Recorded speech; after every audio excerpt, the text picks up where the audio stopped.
Eguneko albiste honean aipatu dizuegu, Eskabidean taldeak 10 urte bete edo beteko ditu aurten, eta 2022ko 10aren 22an, hau da 22, 10, 22 horretan, jaialdia edo kontzertua prestatu dute, antolatu dute, eta gainera dokumentala estreinatu dute edo estreinatuko dute, eta horretaz guztiaz hitz egiteko badugu Antonio Iriarte, Eskabideaneko kideak. Kaixo, Antonio. Kaixo, arratsaldeon, Josu. Eta dokumentalean lanean aritu den Ekine Aizkorbe. Kaixo, Ekine. Kaixo, Josu. Beno, zer moduz, Antonio, kontzertuaren hitzordua heldu da, gonbidapena bidali zen igutenean, eta pixkat urrun gelditzen zitzaigun, eta urriaren 22 arte ez dakit zer egingo dudan, baina, bueno, iritsi da iaia unea. Bai, iritsi da, eta aste honetan, kriston eromena izaten ari da, azken gauzak prestatzen. Eta bai, hasi ginen denborarekin, genikilako gauza hauek gero komplikatzen direla, baina bai, gogoan doi askorekin bai. Urtebetean pilatu zaizkizue, diska berriaren estreinaldia, dokumentala, urte urrena, kontzertuak, udako kontzertuak, nola egin duzu, ze asko zarete, baina azkenean kontzertuetara denak joan behar zarete, ezin zarete banatu. Ba, ezaki nola egiten dugu. Beti galdetzen digute nola egiten dugun 10, 11, bueno, guk kontzertutara bilatzen ditugu 13 pertsona teknikariekin. Orduan, ezakit, beti egiten ditu gauzak, nik uste pixka gaizki. Esan duzunagatik, dokumentala, urte urrena, gehi kontzertua, gehi diska, pilatu zaigu dena. Baina, bueno, nik uste talde batentzako bedela hobe egotea, ezakit, proiektu askorekin, bestela proiektu ez jabadago baitare, taldeak baitare hiltzen dira. Nik uste kasu hortan, gu zortea daukagula, beti daukagulako urtero proiekturen bat, edo gauza berriren bat egiteko. Bai, Ekine, berari galdetu diot, nola antolatzen ote duten haien burua guztira iristeko, ez dakite buru oste handiak izan dituzen haiekin elkarrizketak lotu, grabatu eta gainontzeko guztirako.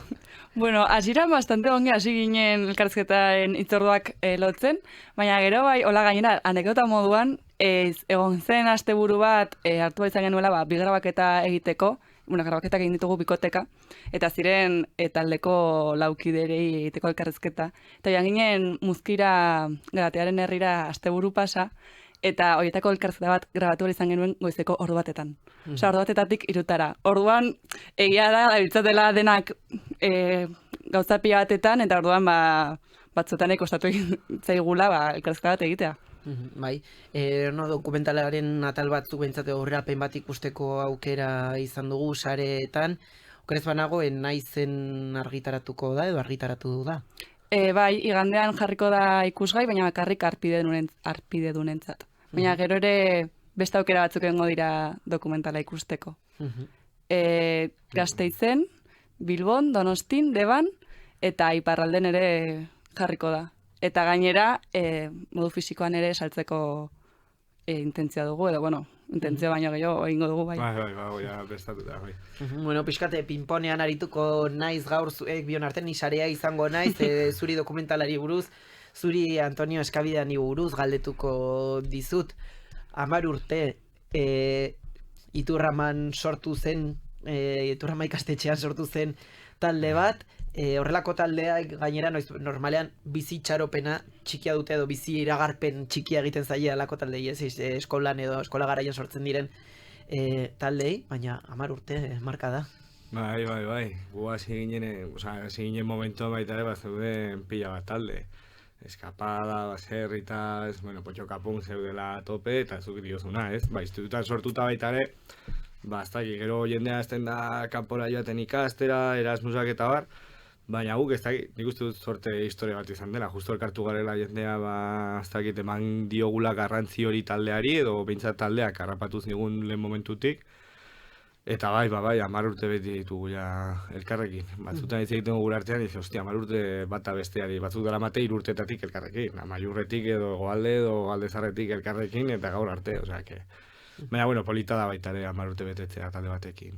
Musika estiloaz, anizuk ez zuri galdetu, anizun zuri galdera hori egin, baina dokumentalean pentsatzen dut, nolabait jasotzen dela, Eskabideanek, ekarri zuen, ona Iruñerrira, estilo berri batez, baina, beste zirrikitu bat ireki zuen duela 10 urte Iruñerriko musika panoraman. Bai, eta gainera dokumentalean ikusten da ez, nola haiek ere musikan evoluzio bat izan dute, ez? Eta haien musika estiloa finkatzen joan dira. Eta hori ere dokumentalean ikuste argi ikusten dela, ez? Nola hasieran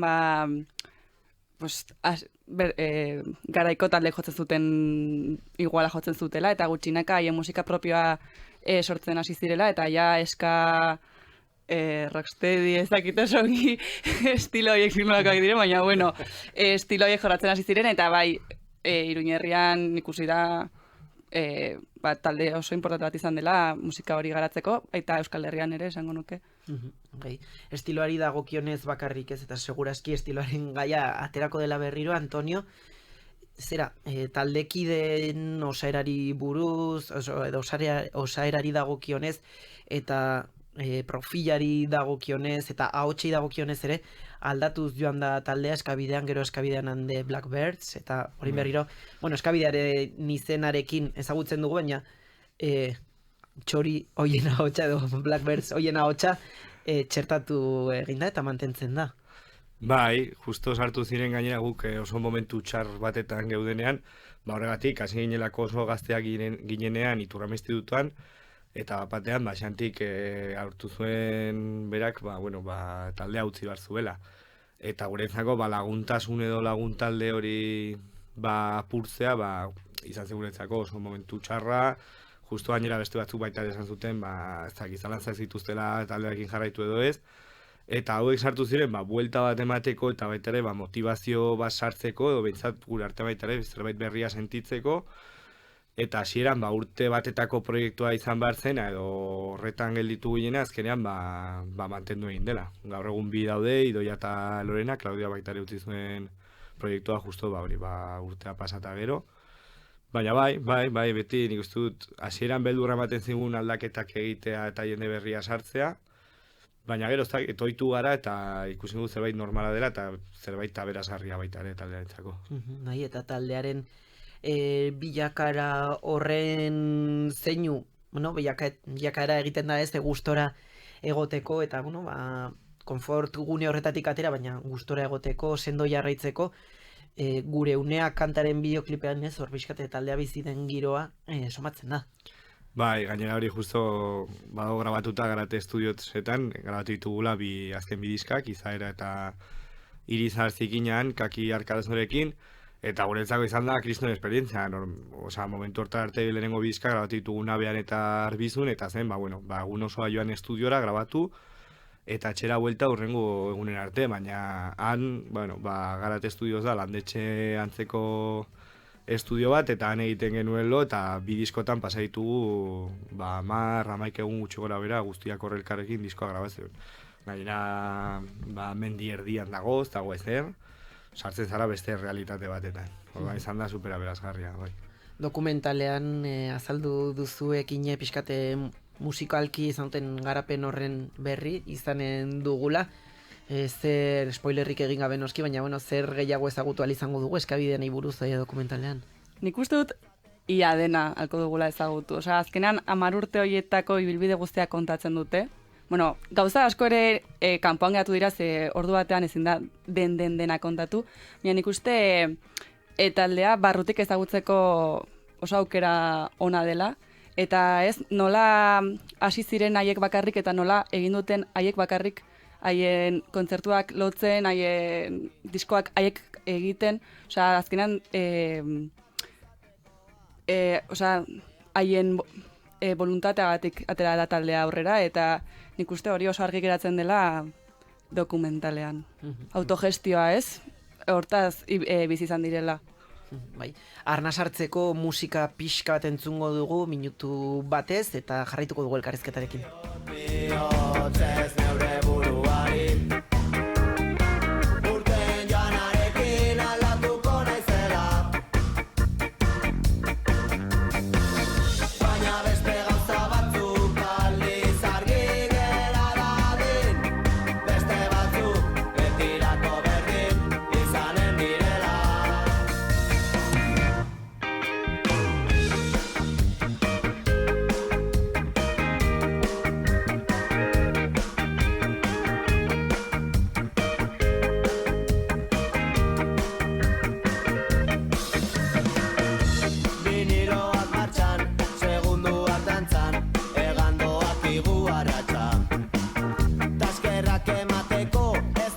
Tonio, aipatu dituzu gune latzak ez, eta momentu kritikoak, baina hala ere berpiztu egin dela taldea, hainbatetan edo une jakin batzuetan behintzat, pandemiak ezak eragin izan zuen taldearengan.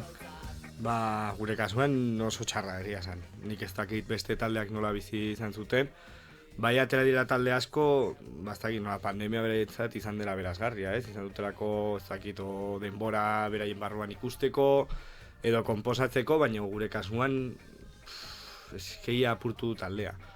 Izan direlako, urte eta piko ezin elkartu gabe, ezin musika egin gabe, eta ez dakit, gaina eskaren taldea beti izan da taldea jodugula pila bat, asko gustatzen zaigu kontzertu bati ez esatea, saiatzen garelako jotzen hori gustatzen zaigulako, astebururo egotea herri jende berria ezagutzen eta gure artean egoten.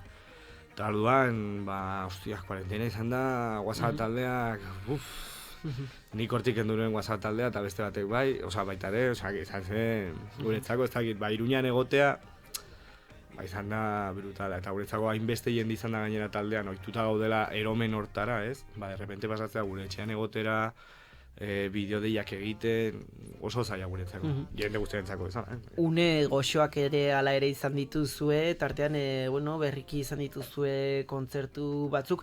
Nafarroa oinezekoa jendetxo izan zen, badakigu teknikoki arazoren bat edo beste izan zela, badakigu ere zuen ardura ez zela izan, baina horre San Fermin txikiren kanta egin duzue, eta kontzertu politak izan dituzue uda eta udazken honetan.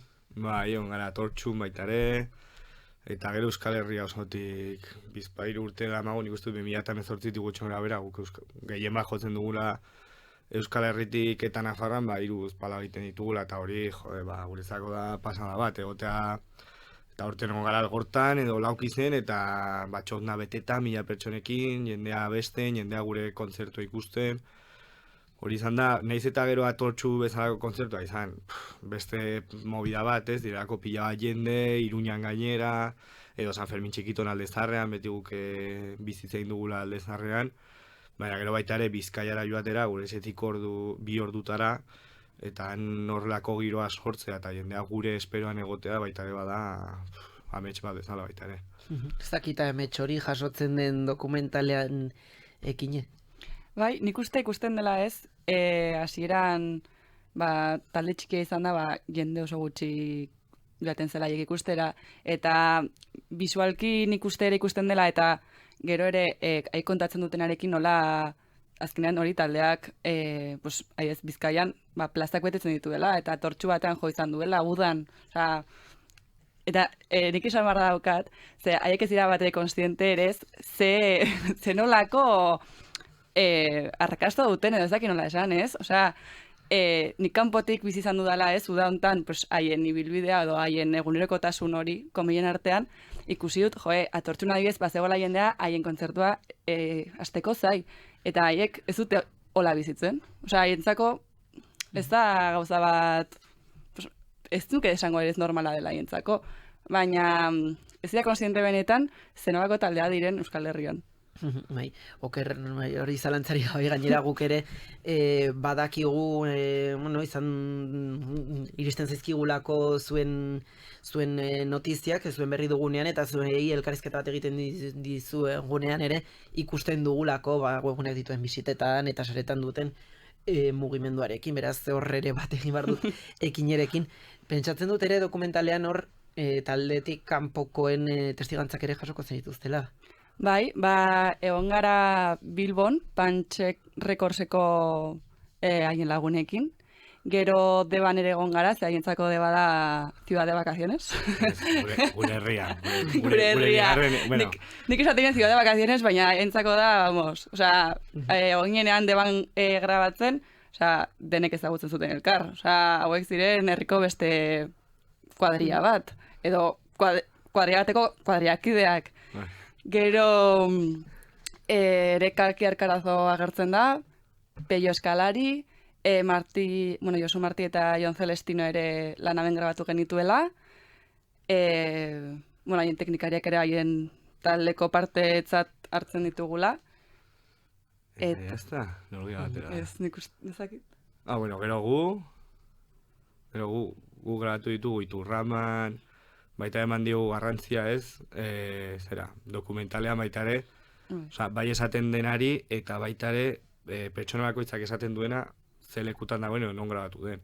Adibidez, gutako bi grabatu dugu Iturraman, hasieratik dara magunak, gero beste batzuk Muzkizen egon garela negutan konposatzen, zuzenekoa prestatzen, baita ere 6 egunan sartuta, bere garatearen etxean, eta... Gero falta zego ere, agertzen dira Endika, Zartakoka eta Roteneko abeslaria, eta Naken. Bai. Hori da. Bai, horiek ere Tiserrean behintzat Endika ikusteko izan baitugu. Eta, maitze aldera, zuri azken galdera utziko dizut, Antonio, kontzertuari buruz ezakite aurrerapenik egiteko moduan izanen zaren, joan zaitez pentsatzen, zeintzuek osatu duzue dokumental ederra, pentsatzen dudalako ederra izango dela ekinen. Bai, espero dugu, nari gustatzea. Zuzendaritza lanean eta, gidoian, ibili gara Antonio eta biok, baina gero izan dugu laguntza, adibidez, Asier Iriartek egin du soinu nahasketa, gero Jon Gesta ibili da animazioan eta diseinuan, eta gero taldekideak denak egon direla ez, baina gehien bat, adibidez, Niko eta Martinez ibili dira produkzioan, Imanol ere ibili da, gainera Imanolek musika bat egin du dokumentalerako, entzungo duzu, eta hori izan da gutxi gora bera sortu dugun taldetxoa. Bai, hori festa izanen dugu, larun bat honetan batzuk ez gara faltako eta nahiz eta gonbidapena ez jaso, ere han izango ginen, ziur egon, Antonio, 10 urte eskabidean, larun batean, Atarrabiako totem aretoan, arratsaldeko 7:30 ate irekiera, kontzertua 8:30. Zer ikusiko dugu hor, eta ez esan kartelean daukaguna, ez dakit zerbait aurreratzerik, ezer zeat, spoiler handirik egin gabe, baina ez dakit zerbait gai aurreratzerik izango duzun. Bai, ingo dute spoilerra, bai. Berezia da, bai eszenatokian gertatuko denagatik, eta baita ere publikoan gertatuko denagatik, gonbidatu asko daudelako, kazetariak, guri bilbidean aukera eman digutenak edo espazio bat ematen gutenak, lagunak, adibidez Debako lagunak edo Debako kuadrilla, Bilboko kuadrilla baita ere, guk egiten ditugula herri bakoitzean kuadrilla bat, edo behintzat Bilbon eta Deban egin dugu, eta baita ere Aiton Amona, gurasoak, umeak, izan behar da, musikaria, beste taldeko musikariak, izan behar da nasketa polit bat, gero baita ere atera ditugun sarrerak jende guztiarentzako eta publikoarentzako orokorrean. Eta gero eszenatokian emango du gutxi gora bera 2 ordu eta 4 ordeneko kontzertu bat, errepasu bat emanez 4 diskoei. Eta gero kolaborazio asko gongo dira kontzertua, bai Bilbotik, Tafai Atletik, bai gure diskoa grabatu dituen jendea ikusiko du, baina bai, izan bada polita, baude 10 kolaborazio, baita ere eskabidean taletik pasaren jendea. Bai, berezia. Han izanen gara, okeraz banago sarreraren bat edo beste horrendi gelditzen da, baina gutxi batzuk. Bai, ez dakit zen gertatu den, ez genuen espero, baina bai. Bai, bikote ekina Izkorbet, Antonio Iriarte, eskabidenetik eta, eskabidenen dokumentala egin duen lan taldetik, mila esker gurean izateagatik. Zuri, esker. Larun batean egonen gara. Eta zuei entzuleok aholku interesgarri batzuk entzungo ditugu eta jarraian Irrintzi Plaza hau, aste honetako azken Irrintzi Plaza hau agurtzera etorriko gara. Gero arte!